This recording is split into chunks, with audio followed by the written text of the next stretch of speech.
सभी छोटे बड़े श्रोताओं को सुनीता भटनागर का प्यार भरा नमस्कार। ऑडियो स्टोरीज के हमारे चैनल कहानी जगत में आप सभी का स्वागत है। हिंदी कहानियों की श्रृंखला में आइए आज सुनते हैं संदीप मील जी द्वारा रचित कहानी खोट।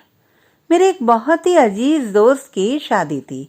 अजीज इसलिए था कि जब भी मुझे ज्ञान बघारने का दौरा पड़ता तो वह एक मासूम बच्चे की तरह श्रोता बन जाता।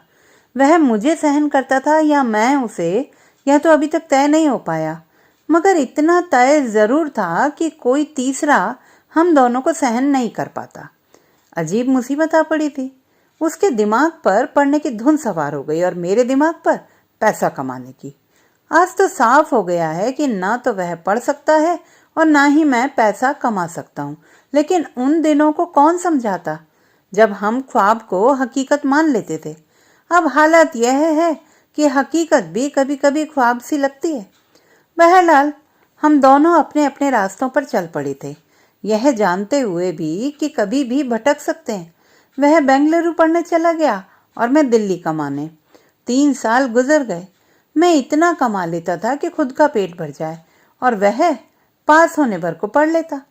इन 3 सालों में हम दोनों में काफी तब्दीलियां आ गईं। मैं मालिक की फटकार सुन सुन कर अच्छा श्रोता हो गया और वह कॉलेज में डींगे हाँक हाँक कर अच्छा वक्ता बन गया। यानी हम बिल्कुल उल्टे हो गए, जमाने की तरह। इन 3 सालों में मुनींद्र की सूरत जरूर बदल गई होगी, मगर सीरत वही होगी। अक्सर मैं यही सोचता था, क्योंकि 3 सालों से हमारे बीच 3 बार फोन पर बातें हुई, वह भी 2-2 मिनट। अब आप ही बताइए कि जो लोग घंटों बातें करते हुए भी खाली नहीं होते थे, फकत 2 मिनट में क्या बातें करेंगे। लेकिन इन बातों के कुल 6 मिनटों में मुझे एहसास हो गया कि मुनींद्र के अंदर बहुत बड़ा परिवर्तन हो रहा है। वैसे भी मुझे बेवजह शक करने की आदत है। बेंगलुरु बहुत बड़ा शहर है, दिल्ली उससे भी बड़ा। जो युवा दिल्ली में पहली बार आया हो, अगर भूल से जनपद के आसपास से गुजर जाए तो यकीनन एक बार राजनीति में जाने की जरूर सोचेगा। उस धरती में राजनीतिक गुरुत्वाकर्षण कुछ ज्यादा ही है। जब 2-3 जोड़ियां चप्पल घिस जाएं, तब धीरे धीरे उसका इरादा बदल जाता है। यही हाल बेंगलुरु का है। वहां एक बार आदमी कारखाना लगाने की सोचेगा, मगर फिर इस लाइन पर आ जाएगा कि किसी कारखाने में नौकरी मिल जाए तो गुजारा हो सकता है। मुनींद्र और मैं भी इस दौर से गुजरे। शहर ने अपने चरित्र के हिसाब से हमें ढाला। मैं तो कभी कभी जिद पर अड़ जाता था कि मुझे शहर के हिसाब से नहीं बदलना है, लेकिन बहुत दिनों बाद पता चला कि मैं बदल चुका हूँ। मगर मुनींद्र में जो परिवर्तन हो रहा था वह कुछ और ही था। एक दिन शाम को मुनींद्र का फोन आया। यार, 23 मई की मेरी शादी है, जरूर आना। मैंने इतना ही कहा, वक्त पर पहुंच जाऊंगा। ना कोई बधाई दी और ना ही यह पूछा कि अचानक शादी करने का इरादा कैसे बना लिया, क्योंकि मैंने सोचा कि शराब पीकर मजाक कर रहा है। मुनींद्र को जब भी चढ़ती है तो वह ऐसे ही मजाक करता है। कभी कहता है कि उसका बाप मर गया, कभी कहता है कि उसकी प्रेमिका को दिल का दौरा पड़ा है। आप ही बताइए, ऐसी बातों पर आदमी कब तक विश्वास करेगा। अब वह कोई भी अप्रिय घटना सुनाता है तो मुझे वह एक मजाक लगती है, इसीलिए मैंने इस बात पर कोई गौर नहीं किया। 3 दिन बाद जब घर पर फोन किया तो मम्मी ने बताया, तेरे दोस्त मुनींद्र की शादी है, आ जाना। गांव में तो कहते हैं कि लड़की में कोई खोट है। कुछ जरूरी बातें करने के बाद फोन रखते ही मेरे दिमाग में आया कि लड़की में खोट है। खोट तो मुनींद्र में भी हो सकती है। आखिर क्या खोट हो सकती है? इस सवाल के आते ही मेरे दिमाग में समाज का वह चित्र आ गया जिसमें मैं जी रहा था। 4 दिन तक यही खोट और मुनींद्र मेरे दिमाग में घूमता रहा, लेकिन कोई विश्वसनीय उत्तर नहीं तलाश सका। इस बात पर तो बिल्कुल भी यकीन नहीं हो रहा था कि मुनींद्र की शादी हो रही है। उस जैसा इंसान जो लड़की देखते ही झेंप जाता था, शादी करके क्या करेगा। 5वें दिन तय कर लिया कि आज घर जाना है। मुनींद्र की शादी 8 दिन बाद ही तो थी और वैसे भी एक अरसे से घर नहीं गया था। जब सोच ही लिया था तो घर के लिए चल भी पड़ा। मैंने बस में बैठते वक्त 20 रुपए की मूंगफली ले ली। 5 रुपए की मूंगफली वाला जमाना अब नहीं रहा था। मूंगफली इसलिए ली कि राजस्थान रोडवेज वाले बस को निश्चित ढाबे पर ही रोकते हैं, जहां हर चीज की कीमत अंकित मूल्य से ज्यादा होती है। अब चलन यही है जिसका विरोध करने पर आपको होटल की लठैती और पुलिस का प्रसाद मिल सकता है। अजीब मुल्क है। मूंगफली के हर दाने को फोड़ते वक्त तो मुझे ऐसा लगता था कि मैं मुनींद्र की शादी की खोट ढूंढ रहा हूँ। मूंगफली का छिलका उतारता, दो फाड़ करता और धीरे धीरे चबाता, लेकिन वह मूंगफली ही रहती, उसमें खोट नहीं मिलती। फिर कब आंख लग गई पता ही नहीं चला। हवा की एक जानी पहचानी गंध जाकर दिल से टकराई तो अचानक आंख खुली। मेरा गांव आ चुका था। रात के 4 बजे थे। पूरा गांव सो चुका था, फिर भी लगता था कि जाग रहा है, जबकि दिल्ली जागती हुई भी सोई हुई सी लगती है। फसल कटे हुए खेत बिल्कुल बच्चे को जन्म देने के बाद की माँ की तरह खिल रहे थे। फिजाओं में मोर की गूंजती हुई आवाज ने मेरा इस्तकबाल किया था। गर्मियों में लोग घर के बाहर चारपाई डालकर सो रहे थे, जिनके खर्राटों की आवाजें सुरीली लग रही थी। कभी कोई बुजुर्ग खांसता तो लगता कि सुर मिलाने की कोशिश कर रहा हो। मैं अपने घर की गली की तरफ मुड़ा तो टीकू काका का ऊंट जुगाली कर रहा था, जो विदेशियों की सवारी के लिए ना होकर खेत जोतने के लिए था। हर गली के पास बोर्ड लगा हुआ था, इतने बोर्ड जैसे गांव में विकास की गंगा बह गई हो, लेकिन सड़कों की जगह अभी भी पत्थर के खुर्रे थे। इस सदी में बोर्ड आए हैं, शायद अगली सदी में विकास आ जाए। घर में जब मुनींद्र की शादी की बात चली तो अजीब तरह के किस्से सुनने में आए। लड़की एक पैर से लंगड़ी है, मगर चलने फिरने से पता नहीं चलता था।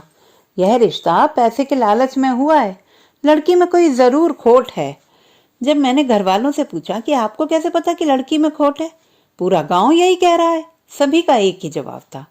यह सही था कि मुनींद्र की शादी की चर्चा पूरे गांव में थी।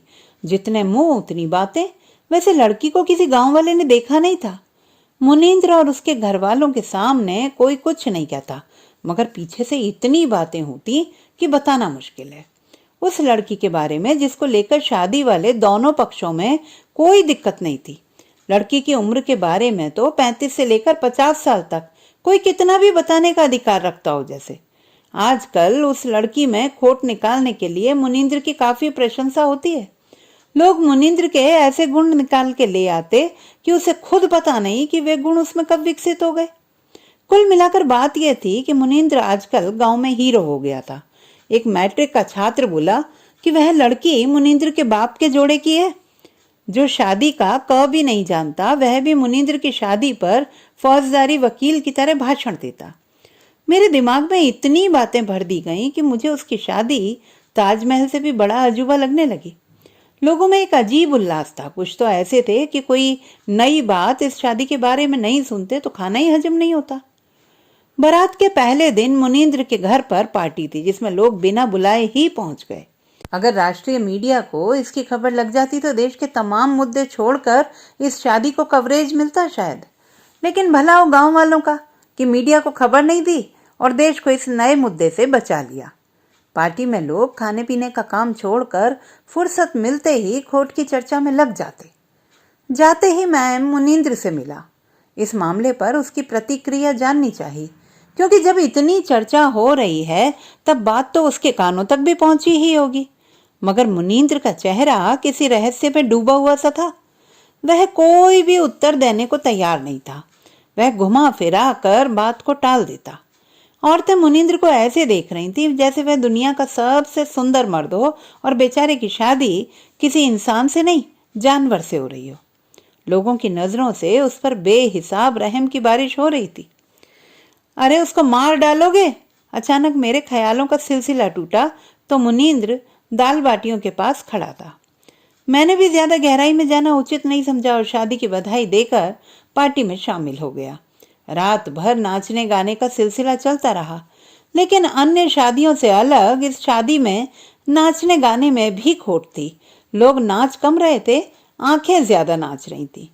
रात को देर से आने के कारण सुबह वक्त पर नहीं उठ पाया था। जब आंखें खुली तो पता चला कि बारात तो जाने वाली है। जल्दी से तैयार होकर बारात में शामिल हो गया। बारात लड़की के गांव पहुंची। पूरी बारात ही बैंड पर नाच रही थी। मुझे लगा कि आखिर लोगों को क्या हो गया है। हर जगह लोग उछल रहे थे, चाहे बच्चा हो या बूढ़ा। जब लड़की को लाया गया तब तो हद हो गई। लड़की देखने के लिए लोग एक दूसरे से हाथापाई पर उतर आए। मुझे चुनाव याद आ गया।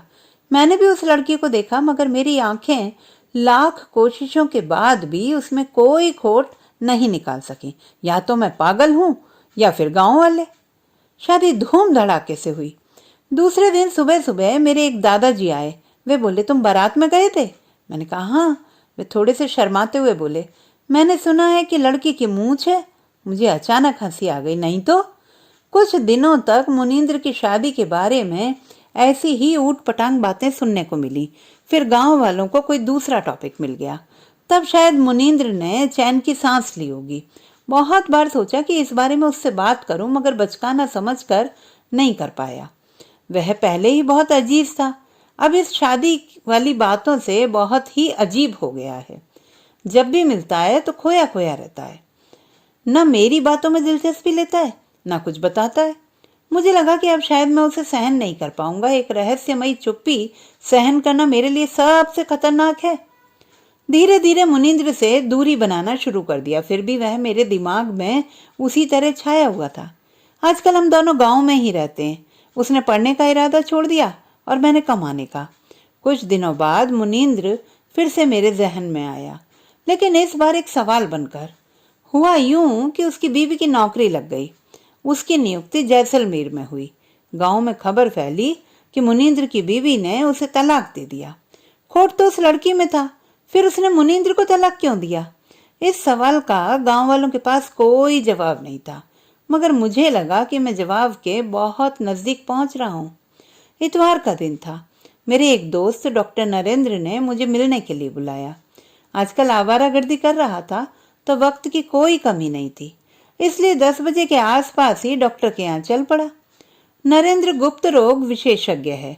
इतवार को फीस लेकर घर पर मरीजों को देखता है। जब मैं नरेंद्र के घर में घुसने लगा तो अंदर से एक आदमी सिर पर तौलिया डाले सीढ़ियों से गुजरा। पहले मैंने ध्यान नहीं दिया। अचानक मेरे दिमाग को झटका सा लगा। कौन हो सकता है?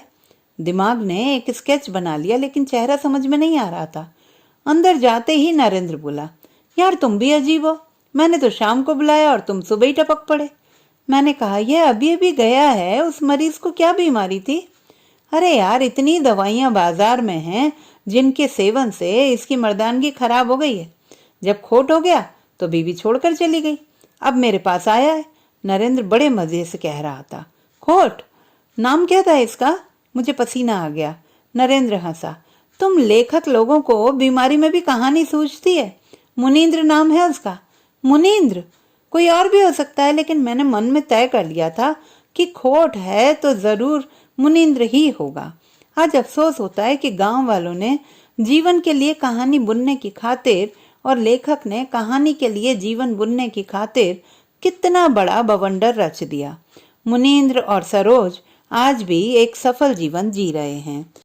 तो दोस्तों, ये थी हमारी आज की कहानी। आपको कैसी लगी कमेंट बॉक्स में लिखना ना भूलें। चैनल को सब्सक्राइब करें, लाइक करें और मित्रों के साथ शेयर करें।